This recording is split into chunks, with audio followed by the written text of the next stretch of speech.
This episode of NXT was, in my opinion, one of the greatest episodes of the Capital Wrestling Center era. Um, it hit on all cylinders tonight. It truly felt like NXT of old. We got a championship match. I had a special guest referee. Well, I said referee. Special guest referee. We've seen some new faces. The NXT women's division went out there and put on a great display of why a lot of people think that the NXT brand has one of the best, if not the best, women's division out there of all women's divisions. Ladies and gentlemen, wrestling fans, welcome to Within the Ropes podcast. I am the host. I'm your host, Brian Tronick, and we're here to review NXT tonight. And listen, I didn't have high expectations. I didn't really know. I was excited about Tyler Rust and Bobby Fish that was announced earlier on in the day. And I was semi-excited for Karrion Kross versus Johnny Gargano. But I didn't know what to expect. I didn't know what was going on. I didn't know what was going to happen. I know a lot of people talked about, Karrion Kross maybe possibly going up to the main roster. A lot of people felt as though this was the night he was going to lose the NXT Championship to Johnny Gargano. But for those of you who know and who watched and saw, you saw exactly what I saw. That did not happen. It did not happen at all. Karrion Kross was 100% victorious, successful in retaining his NXT championship over Johnny Gargano. But it is what happened after the match. Is why people probably had a must-see feel about tonight's episode of NXT. And I know I'm not the only one that feels that tonight's NXT was must-see. It just felt that way. But let's not waste any time. Let's get into it. We're going to review NXT. We're going to talk about what happened, and then I'm going to talk about, what's, some ifs, some ands, some whys, some maybes, and things like that. They started the night off with Ember Moon versus Dakota Kai. And for most of the match, Dakota Kai was in control, had a lot of rest holds. They had one spot where Dakota runs over Ember. Ember then flipped out of a hip toss and lands a hip toss of her own. Dakota then slams Ember Moon down to the mat. Ember later surprises Kai with a roll-up for a near fall. Dakota Kai locks up Moon in a straitjacket hold. Then Ember sends Dakota out of the ring. Ember then hits a dive, and Dakota Kai catches her with a strike. Dakota Kai then hits Ember Moon with a modified crossroads for a near fall. That was pretty cool. Then Dakota Kai goes up top. Ember Moon then cuts her off and then hits an avalanche Rana for another near fall. Dakota Kai then ties up Ember Moon in the ropes and then hits a rope-assisted GTK for the W in what I thought was a very, very, very nice women's division match. No shenanigans, no interference, no nothing. Just a straight-up match, straight-up W for Dakota Kai. Then after the match, Xia Li comes out, gets in Raquel Gonzalez's face, and challenges her to a match for that NXT Women's Championship, and Raquel Gonzalez accepts. I'm excited for this. Xia Li, Raquel Gonzalez for the NXT Women's Championship. A lot of people would argue that Raquel Gonzalez and this title reign that she has, it's not the best. It's not the most exciting. She hasn't defended it very much. So I don't know, man. It might be time to pass it on to Xia Li. I don't know how long they plan on keeping the championship on Raquel, but I'm sure we'll find out in the near future. The next match we get is Tyler Rust and Bobby Fish. Right before the match, they showed a video package to the live audience of what happened earlier on in the day when the Diamond Mine was getting interviewed. Malcolm Bivens was talking about making money. You know, he likes money. Tyler Rust said he loves money. All of a sudden, they were approached by Bobby Fish getting in the face of Roderick Strong. And then Malcolm Bivens would then break it up and say, you're going to go up against Tyler Rust. Some sort of an open challenge laid out by the Diamond Mine, and Bobby Fish would answer. So we get Tyler Rust versus Bobby Fish. And Bobby Fish early on hit Rust with a series of hard kicks and suplexes until Roderick Strong gets up on the apron to distract. And at that point, Rust hit Fish with a chop block and then a kick to the head, and Tyler Rust would pick up the victory. In a pretty quick match, pretty straightforward. What I learned from the match automatically was, and let me say this, because they mentioned this in the little promo earlier. Malcolm Bivens did in the promo that was shot and put up on their socials earlier in the day. Malcolm Bivens called Roderick Strong the fighter. He called Suzuki the coach. And then he called Tyler Rust the, I don't know, something like the youth or something like up and coming youth or some shit like that. I don't know. But I thought that was interesting. Of course, Roderick Strong is going to be out there looking out for Tyler Rust. And so I had no problems with him getting involved. I kind of expected it, especially with the history between Strong and Fish. After the match, though, it looked like Diamond Mine were going to all get in there and attack Fish, but then Kushida comes out for the save. And for a minute, I thought Bobby Fish was going to, I thought it was a setup. I thought Fish was going to attack Kushida, and then they're all going to get in there, and then Fish was going to join the Diamond Mine. And honestly, I was like, it makes sense because Fish literally has nobody and nothing to do. So yeah, I expected it, but that did not happen. Doesn't mean it can't happen in the future, though. Next thing we got going is Samoa Joe approaching Karrion Kross as he's backstage working out, getting ready for his match. He tells him to follow the rules, make sure he understands. Karrion Kross ignores him and continues punching the punching bag. Joe then kicks the bag and asks Kross if he understands again. Kross then says if he gets screwed out of the match, he'll be the first one who's dealt with. I'm like, oof. These two really don't like each other. Kross, rather, doesn't really like Joe. I don't think Joe gives a fuck about Karrion Kross. We then see The Way arriving at the Capitol Wrestling Center. Beth Phoenix talking to Indy Hartwell. She says, sometimes you need to take a chance, obviously talking about Dexter Lumis. We then get another women's division match. Gigi Dolin versus Sarray. And a pretty good, very, very fast-paced women's division match. Sarray with a headlock early to start the match. Arm drag takedown. Then Dolin hits a takedown of her own. During the match, Mandy Rose from Monday Night Raw would come out. And this was quite bizarre because I'm like, what the hell is going on? Is Mandy Rose a part of the NXT brand now? I don't know. It's cool. If she is, I think it's great. Because obviously they just lost Shotzi Blackheart and Tegan Nox over to SmackDown.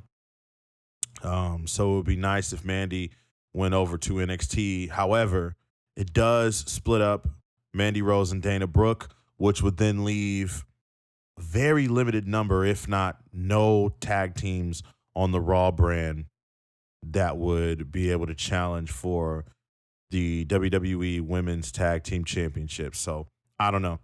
We'll hopefully later on this week we get some clarity on that whole situation. Sarray took complete control of this match from that point, though. She hits Gigi with a diving drop kick, then follows it up with a high angle slam, and then Sarray covers Dolin to get the win. Mandy Rose walks away after the match. We have no idea, what that was all about or what her plans were or anything like that. After that, we get a backstage promo with Legado del Fantasma talking, and Santos Escobar says that he wants the North American Championship. They talk a shitload of crap about the cipher that Hit Row had last week. Then he calls Dexter Lumis a loser, and he says he failed in love, and now he's going to fail in the ring. And then they walk away and head off to the ring for the match. So we get Dexter Lumis versus Santos Escobar. And again, in another normal NXT match, like, it just felt normal to see Dexter Lumis because it seemed like he was on the rise prior to that. He, was becoming one of the regulars, one of the normals. Santos Escobar, again, not waiting too long to put him back on TV, so I like it. The match started with Lumis just standing there. He then takes a kick from Santos Escobar. Dexter hits a Thez press on him. And then Santos rolls out of the ring. He then sends Mendoza and Wilde to handle Lumis. They go break off on opposite sides of the ring, walking towards where Lumis was. But Lumis had crawled under the ring and pulled Santos. But at that point, Santos was able to escape with the help of Raul Mendoza and Joaquin Wilde. And then they had a quick commercial break. After the break, Santos was in control. He hits a Hurricane Rana on Dexter Lumis from the top rope, pins him for a near fall, gives him a series of clotheslines, and then a trifecta suplex attempt. When Dexter Lumis tried to reverse, Santos then hit him with a backstabber. Dexter Lumis hits him with a big clothesline. Joaquin Wilde then gets on the apron. Raul Mendoza pulls Santos out of the ring as Lumis attempts a silencer. Referee all confused. Everybody's all confused. Joaquin Wilde then pulls the arm of Dexter Lumis against the ring post as Dexter Lumis was trying to go on the outside and take care of Joaquin Wilde. Oh, I'm sorry, not Joaquin Wilde. He was trying to take care of Raul Mendoza.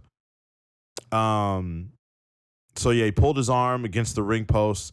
Santos Escobar then drags him back into the ring and hits a Phantom Driver for the win. Santos Escobar wins this match in a pretty good match. Like I said, it just felt normal, felt like it was back to normal, felt like NXT was hitting on all cylinders thus far. They go to commercial, and then they come back and they show what happened during the break, which showed Indy Hartwell coming out to basically carry Dexter Lumis like he carried her after losing the NXT Women's Tag Team Championships. She picked him up, took like maybe 3 or 4 steps, and then collapsed as he was too heavy. And then she leaned over kind of right over his face and looked like she was going to give him a kiss, but then Candice LeRae would come out and push her away, push her off. Looks like Candice LeRae is cock blocking, trying to keep her away from Dexter Lumis. I don't know where this is going to lead. I don't know if Indy's going to end up splitting from the way, or if Indy's going to somehow set up Dexter Lumis. And, maybe this could all be a plot. I don't know. They kind of walked away from that whole story with the Way and Dexter Lumis. They kind of just disappeared. So I hope they get back to it and basically tell us and show us what they're going to do and don't just forget about it like normal WWE stuff. At that point, Hit Row, this was before the break, Hit Row came out and they argued with Legado del Fantasma on the stage as they went to the back. We got a sit-down interview with Wade Barrett, just a brief one. Wade Barrett interviewing Kyle O'Reilly. Kyle O'Reilly talks about how he noticed some things has to be different after we watching his match against Adam Cole last week. So that was interesting. Kind of feel like Kyle O'Reilly and Adam Cole aren't done, but then at the same time, they still can be. I don't know. We'll have to wait and see about that. We get a NXT Breakout tournament match, Duke Hudson against Jiro. I think is it Ikemen? Ikemen Jiro? I think that's it. The match began with Jiro going right after Duke Hudson. Hudson, a big dude, had Jiro on his shoulders, drops him down on the ropes, kind of like a snake eyes, and then a big punch. It was like a forearm punch taking Jiro down hard. Jiro eventually gets up, getting some offense in. Hudson gets himself stuck on the ropes until the ref breaks the hold. Jiro had him in like a tarantula. Hudson hits Jiro with a overhead belly-to-belly suplex. Jiro gets back up and hits a springboard top rope moonsault on the outside. Looked like he kind of messed up his ankle, but played it off. It's pretty good. Jiro then hit Hudson with 2 big kicks to the face. Jiro then goes for a third, but Hudson meets him with a boss man slam. Beautiful boss man slam for the win, and Duke Hudson advances in the NXT Breakout tournament. If I'm not mistaken, Duke Hudson was in NXT before. Brendan Vink. He also went by the name Elliot Sexton. So he's back. And that's cool. Big dude advancing the tournament. Jiro was very entertaining. He wrestled with his jacket on the entire time, kept holding it. Every strike he punched with, it looks like he held on to that jacket. So that's why, to me, it looked like a bunch of forearms. But he was really exciting. It was really cool, really jumpy, hit all of his moves. Some of them looked very dangerous, but he was able to capitalize and he was able to hit them all. So that was cool. So yeah, Duke Hudson gets the victory. We get a backstage promo with Pete Dunne and Oney Lorcan. Pete Dunne says that he will be coming after Kross and Gargano. Then Timothy Thatcher pops up and asks Dunne a question, and then out of nowhere, Tommaso Ciampa comes flying after Pete Dunne and Lorcan, starting a brawl, and then security breaks it up as we go to break. So I don't know what the hell's happening and going on with that. After break, though, we get Jessie Kamea and Aaliyah versus Casey Catanzaro and Kaden Carter again. 4 original, normal NXT faces that we were so used to seeing prior to, all the other bullshit, back on NXT TV in a meaningful spot, by the way. This match began with Casey Catanzaro going right in, gets taken down right away with the Northern Lights suplex. Aaliyah and Kamea are in complete control. And Casey Catanzaro was taking some punishment here, just getting her ass kicked by Aaliyah. Kaden Carter gets tagged in eventually. She takes down Aaliyah. Robert Stone hands his shoe to Aaliyah, and then Kaden Carter stops her from using it. Carter then tags in Casey Catanzaro, and Casey hits a 450 splash on Aaliyah while Kaden Carter was like holding on to her. It was kind of like a neck breaker 450 splash combination. And Casey Catanzaro and Kaden Carter what the fuck is that? Casey Catanzaro and Kaden Carter. Try saying that 100 times fast.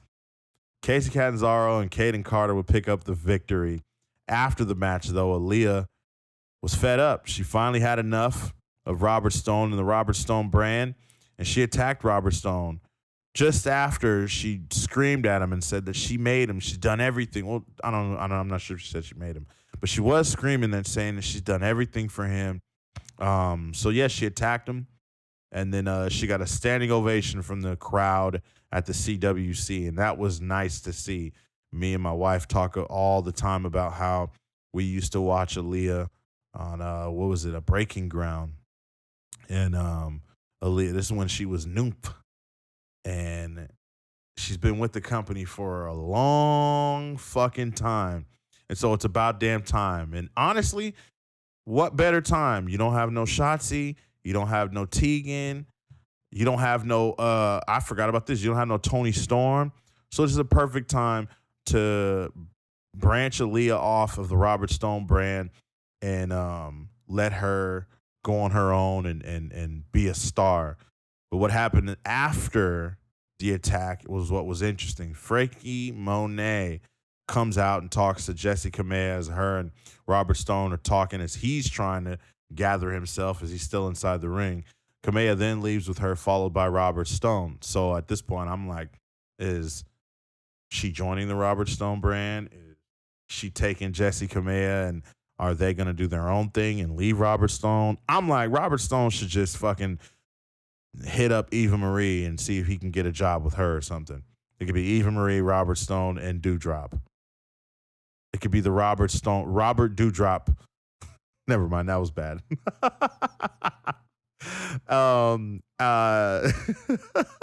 We go backstage and we get Samoa Joe giving instructions to Johnny Gargano along with the Way. They're talking about their new T-shirts. They're just talking like they always do. Joe walks away, and at that point, he's confronted by Pete Dunne, and they have a stare down, as he does with everybody. I mean, he can go with Dunne. He can go with Cole. He can go with Kross. He can literally... Joe has a setup feud with literally everybody in the NXT right now. It's a beautiful thing. Like I always say, I'll never get tired of a stare down with Samoa Joe and anybody. Speaking of anybody, speaking of Adam Cole would make his way to the ring, saying he's done with O'Reilly, calls out Samoa Joe, talks about, how much he doesn't like Samoa Joe. But then out comes Bronson Reed. Reed tells Cole that he considers him a golden opportunity. And at that point, Adam Cole tries to kick him. Reed whips Cole into the ropes and then runs him over. Then Cole rolls out of the ring. And then Joe's music hits and Cole stares at him as he makes his way down to the ring to get ready to be the special referee for the NXT Championship match. But right before this match, we get a backstage segment once again, feeling real NXT-ish, building stories, developing stories, things like that. I love this about NXT. We go backstage, get a segment with Robert Stone, Jessie Kamea, and Frankie Monet leaving the CWC arena. And they're then stopped by, I forget who the not commentator, but I get for the backstage correspondent was, asked about Aaliyah and leaving the brand and things like that. And at that point, they are stopped and approached by Mandy Rose, who says it looks like the brand is under new management and walks away. Now, I like this because what does it do? It leaves us thinking like, okay, is Mandy Rose, obviously Mandy Rose got to be a part of the NXT brand, or is she? Is Mandy Rose going to be somehow involved with the Robert Stone brand, or is she not? I don't know. She said it looks like the brand is under new management. Look dead in the eyes of Frankie Monet. Is Frankie Monet going to lead the Robert Stone brand going forward? Who knows? I like it either way. Already putting Mandy Rose in something meaningful. At least it feels that way. A lot better than fucking giggling and laughing half naked backstage at Raw, not getting an opportunity to go after those Raw tag team titles after I don't know how many segments her and Dana Brooke have cut. Going up against Natalya and Tamina. But we finally get to the main event, Johnny Gargano and Karrion Kross for the NXT Championship. And if obviously you already know the outcome of this match, but let's talk about it. Johnny Gargano goes right after Karrion Kross. Samoa Joe calls for the bell to start the match. It looked like he almost forgot to call the bell, though. Karrion Kross takes Johnny Gargano down to the ground, tosses him around, does all that stuff. You know how Karrion Kross is. Very, very, very aggressive in his offense. Gargano gets some offensive in eventually and runs away from him. Gargano then turns around and then Kross hits him with a big boot on the outside right to the face. Johnny Gargano sold that tremendously, in my opinion. Karrion Kross goes for another big strike on Gargano, but misses and goes into the steel steps. Kross recovers. Then he slams down Gargano onto the commentator's desk. Samoa Joe tells Kross to get back in the ring or he would start the count as Gargano is trying to recover. Karrion Kross would maintain control until Gargano moves out of the way in the corner and Kross hits the steel post shoulder first. Seems like he's always taking that spot. I love when people take that spot. It always makes me cringe. It's like, oh, fuck, that shit looks like it hurts. You got to sell it right, though. Gargano hits a stand-up enziguri, and then he hits a moonshot spear. Gargano then hits Kross with a dive through the middle ropes onto the outside. So that was cool. Johnny Gargano's going to get his shit off. He's going to He's going to do the dives through the ropes. He's going to do the tornado DDTs and all types of shit, right? Kross then goes back in the ring, and then he hits Gargano with a Northern Lights suplex, then a vertical suplex. Kross then throws some heavy shots in the lower back of Gargano. Kross looks to go for a Doomsday Saito, but Gargano counters it into a crossbody. Then we get Gargano hitting Kross with a pendulum swinging DDT. Like I said, Johnny Gargano is always going to get his DDTs in every single time. Kross puts the cross jacket on him, but Gargano escapes. He then applies a submission hold again, but then Gargano makes it to the ropes. Kross won't let go of the submission, so Samoa Joe is, after the fourth count or whatever he counted to, Samoa Joe is forced to pull him off.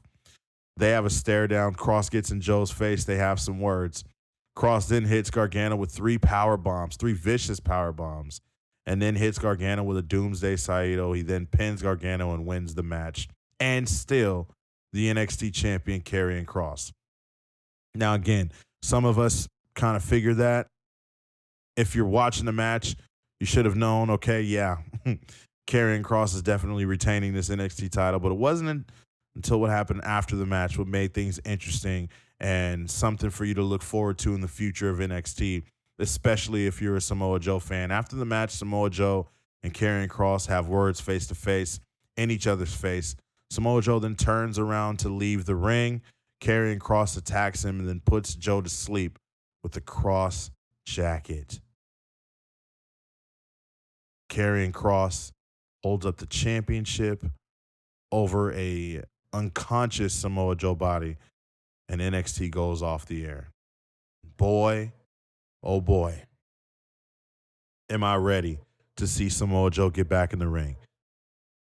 And I don't know if this means that he'll get back in the ring as quickly as I think, but it's most definitely setting it up. And I couldn't be more excited for Samoa Joe, for us as fans, finally getting some cool shit back in NXT again. Not having to worry about ratings or anything like that. Me, personally, I don't really give a fuck about the ratings. I don't care about the ratings. I don't tweet the ratings. I don't talk about the ratings. I don't do none of that shit. I don't care. I just like the wrestling that I watch. I like wrestling. Yeah, so if I don't like some shit, I'm going to say it, but I don't really care about it. And tonight, I liked NXT. In fact, I loved NXT. Like I said, it felt very like NXT was back to normal. I said that on a past episode. But tonight really, really felt like NXT was back to normal. And hopefully we get an announcement for another takeover soon, maybe closer to SummerSlam, maybe. I'm not sure. And then, like, are they going to run takeover in Vegas with SummerSlam? Are they going to run it at the CWC? I don't know. A lot of people, that's been the debate on Twitter about NXT as of late, is if they should continue to run at the CWC or if they should leave the CWC, go back to Full Sail, if they should tour. I think NXT should take it easy. Take it easy. Keep doing your own thing. Don't try and run to tour just to compete with AEW or anybody else. Stay in your lane. If you don't have to go back to Full Sail, don't do it. Stay in the CWC. Continue to create those moments. Continue to build those new stars. Like I said, the draft is coming up, man. So I don't know how many of these guys and girls from NXT are going to remain on the brand going into the fall. But we'll see.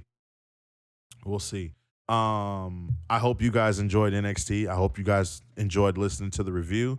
I enjoyed reviewing the show because I absolutely enjoyed the show. Make sure you guys follow me on all socials at Within the Ropes on Twitter and Instagram. Tomorrow, the grind doesn't stop, man. We got AEW Fyter Fest Night 1. Super excited about that. We got the first ever coffin match between Ethan Page and Darby Allin. We get to hear from Hangman and a whole lot of other shit. So that's exciting. This whole week, man, is going to be a fucking grind. This whole week is going to, everybody's got to pay close attention and be on their radar. You never know what could happen, who's going to show up on what brand. You know, who's going to debut, what's going to happen, what news is going to break, anything. Who's going to lose their championship.